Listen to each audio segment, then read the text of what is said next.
ఆయన ఈరోజైతే మేము పత్తినైతే తొక్కుతున్నాము. పొద్దున్న వీడియో తీద్దాం అనుకున్నా కానీ మర్చిపోయా. ఇవన్నీ తొక్కేలోపు 12 అయింది. పొద్దున్న 4 గంటలకు మొదలు పెట్టాము, 12 అయింది. ఇంకా అన్నం కూడా తినలేదు. ఈ టైంలో అన్నం తింటున్నాం అంటే అర్థం చేసుకోండి మేము ఎంత కష్టం చేస్తున్నాం అనేది. ఈ టైంలో అన్నం తింటున్నామని అనుకోవద్దండి. ఆకలికి టైంతో సంబంధం ఏముంది, కడుపు నిండాలా పని చేసుకోవాలా అంతే మాకు తెలిసింది. ఇంకా మా బాబాయ్ అయితే సంచులు తొక్కడానికి అయితే తాళ్ళు కడుతున్నాడు. ఇప్పుడు ఈ పత్తంతా తొక్కాలి. మా మామ పడుకున్నాను కూడా లేపేసినాము. మా పత్తి తొక్కుతుంటే మా మామ పండుకున్నాడని 2 సంచులకు అవ్వాల్సిన పత్తిని వీడు ఒకే సంచికే తొక్కుతున్నాడు. ఎందుకంటే బాడీగా ఖర్చు మిగులుతుందని. ఒక సంచికి 300, 2 సంచులకు 600 బాడీగా ఖర్చు మిగులుతుందని. అబ్బా ఇంత తెలివి మా దోస్తు గారికి నిద్ర రాకూడదని ట్రెండింగ్ సాంగ్ చేస్తున్నాడు.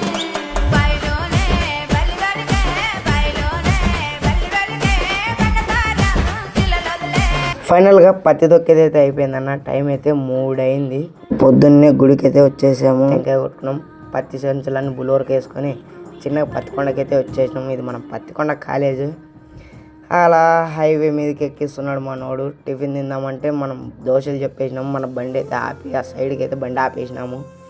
అలా చిన్నగా అయితే ఆదోనికి అయితే వచ్చేసినాం. ఆదోని చాలా పెద్దగా ఉందనో నాకే కంపం పడుతుంది. కానీ బస్ స్టాండ్ మాత్రం చిన్నగా ఉంది. ఇదే అర్థం కావడం లేదు.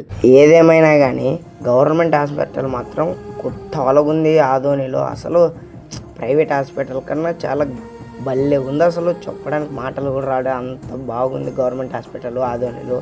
ఫైనల్గా మార్కెట్కి అయితే చేరుకున్నామన్న. మార్కెట్లో మాత్రం ఏడ చూడు పత్తి సంచులే. అసలు ఎంత ఫుల్ రద్దీగా ఉన్నారంటే అంత రద్దీగా ఉన్నారు. ఆ మూల నుండి ఈ మూల వరకు మొత్తం పత్తి సంచులే. ఇంకా మా లోడ్ అయితే మా బాబాయ్ దింపిస్తున్నాడు. ప్రతి ఒక్కరు లైన్గా పెట్టిస్తున్నాడు ఎవరెవరు అని. ఇంకా పత్తి సంచుల రేట్లు మొత్తం అన్ని చూసుకోవాలి కదా. క్వాంటిటీ ఎలా ఉంది, పత్తి ఎలా ఉంది, ఎవరెవరు అని పేర్లు అయితే రాసేసుకుంటున్నారు. ఈ ఆందాలు అయితే మా కృష్ణమామవి. అగాల కనపడే బుడ్డలు మనవే. ఇంకా మా ఆందాలు అయితే రేట్ అయితే పాడేసినారు. 5,830 రూపాయలు కింటము.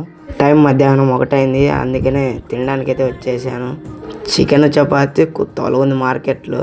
ఇంకా చిన్నగా వచ్చేసాక మా బుడ్డల రేట్లు అయితే పాడేశారు. 4,400.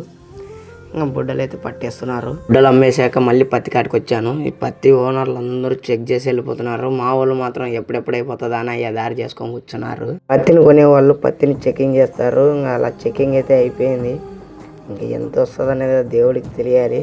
ఇంతలోపు చాలామంది పత్తి అయితే అడుగుతున్నారు. మనం ఏదో కొద్దిగా సాయం చేస్తున్నాను.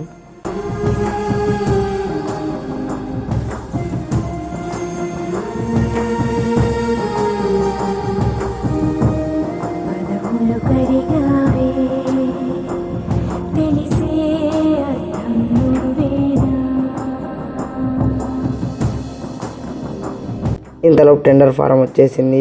ఈ అమౌంట్ మాత్రం మా జేప్ప పత్తి సంచులు ఇవి. ఇంకా ఈ 6,400 మా బొమ్మడిది కానివి. ఇంకా ఈ అమౌంట్ అయితే మా కాశీబాబాయిది. ఇంకా ఈ అమౌంట్ అయితే మా కృష్ణమామది. ఇంకా ఈ అమౌంట్ అయితే మా దోస్తు గారు రంజిత్ కానివి, మా ఫ్రెండ్ కానివి. వాడు రాలేదు, వాని బదులు మేము వేసుకుని ఇచ్చినాము. ఇంకా మా పత్తి రేటు 6,600. ఇంకా డబ్బులు తీసుకోవడమే ఆలస్యం. మన వాళ్ళు అంతా సెటిల్మెంట్ చేస్తున్నారు పైసలు. ఫైనల్గా నాకైతే ఆ అమౌంట్ సెటిల్ చేశారు. బుడ్డలకి పత్తి కలిపేసి ఇచ్చేసారు. అమౌంట్ వచ్చేసి 200 తక్కువ, 40,000 రూపాయలకి. ఇంకా నైట్ అయితే అయ్యింది. మేము బిర్యానీ తిందామని కొద్దిగా హోటల్కి అయితే వచ్చేసాము. ఇంకా తినేసి మా ఊరు బస్కి అయితే ఎక్కేసాము. బస్సు వద్దన్నాయా బస్కి వెళ్దామన్నారు. ఎలాగోలాగా బ్యాక్ సీట్లోకి వచ్చి కూర్చున్నాను. నేను ఎగ్జిట్ డోర్ దగ్గర కూర్చున్నాను.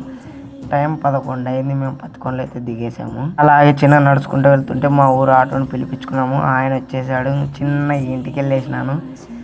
ఇంతే అన్న, పడుకోవడమే, పొద్దున్న లేవడం, ఇంతే మన పని. ఆ కంటెంట్ మీకు నచ్చితే సబ్స్క్రైబ్ చేసుకొని లైక్ కొట్టండి అన్న, అంతే చాలు.